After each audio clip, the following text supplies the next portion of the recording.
Thrissur Peechi dam റിസർവോയറിൽ വീണ പെൺകുട്ടികളിൽ ഒരാൾ കൂടി മരിച്ചു. പട്ടിക്കാട് ചാണോത്ത് പാറശ്ശേരി വീട്ടിൽ സജിയുടെയും സെറീനയുടെയും മകൾ ആൻഗ്രേസ് ആണ് മരിച്ചത്.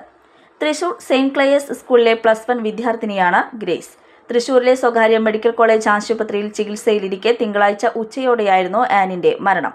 ഇതോടെ അപകടത്തിൽ മരിച്ചവരുടെ എണ്ണം 2ആയി.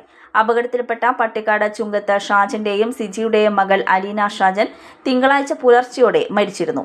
ഇതിനു പിന്നാലെയാണ് ആനിന്റെ മരണം സംഭവിച്ചത്. 4 പെൺകുട്ടികളാണ് പീച്ചി ഡാം റിസർവോയറിന്റെ തെക്കേക്കുളം ഭാഗത്ത് വെള്ളത്തിൽ വീണത്. ഞായറാഴ്ച വൈകിട്ട് 3 മണിയോടെയായിരുന്നു സംഭവം. പട്ടിക്കാട് ചാണോത്ത് സ്വദേശിനികളായ പാറശ്ശേരി വീട്ടിൽ സജിയുടെയും സെറീനയുടെയും മകൾ ആൻഗ്രേസ്, ചുങ്കത്ത് ഷാജന്റെയും സിജിയുടെയും മകൾ അലീന ഷാജൻ, മുരിങ്ങത്തുംപറമ്പിൽ ബിനോജിന്റെയും ജൂലിയുടെയും മകൾ എറിൻ, പീച്ചി സ്വദേശിനി പുളിയമ്മാക്കൽ ജോണിയുടെയും ഷാലുവിന്റെയും മകൾ നിമ എന്നിവരാണ് അപകടത്തിൽപ്പെട്ടത്.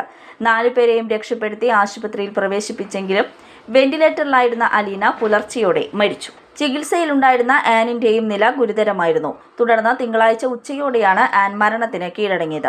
അപകടത്തിൽപ്പെട്ട മറ്റു 2 പെൺകുട്ടികളും വെന്റിലേറ്ററിൽ തുടരുകയാണ്. ഇവരിൽ ഒരാളുടെ നില ഗുരുതരമാണ്. അപകടത്തിൽപ്പെട്ട 4 പേരും തൃശൂർ സെയിന്റ് ക്ലെയേഴ്സ് സ്കൂളിലെ വിദ്യാർത്ഥിനികളാണ്. നിമയുടെ സഹോദരി ഹിമയുടെ സഹപാഠികളാണ് അപകടത്തിൽപ്പെട്ട 3 പേർ.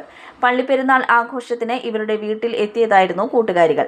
ഉച്ചഭക്ഷണത്തിന് ശേഷം റിസർവോയർ കാണാൻ 4 പേരും ഹിമയും കൂടി പോയതായിരുന്നു. ചെരിഞ്ഞു നിൽക്കുന്ന പാറയിൽ കാൽ വഴുതി ആദ്യം 2 പേർ വെള്ളത്തിൽ വീണു. ഇവരെ രക്ഷിക്കാനുള്ള ശ്രമത്തിനിടെ മറ്റു 2 പേരും വീഴുകയായിരുന്നു. കരയിലുണ്ടായിരുന്ന ഹിമയുടെ നിലവിളി കേട്ട് ഓടിയെത്തിയ നാട്ടുകാരാണ് വെള്ളത്തിൽ നിന്ന് 4 പേരെയും പുറത്തെടുത്ത് തൃശൂരിലെ സ്വകാര്യ ആശുപത്രിയിൽ എത്തിച്ചത്.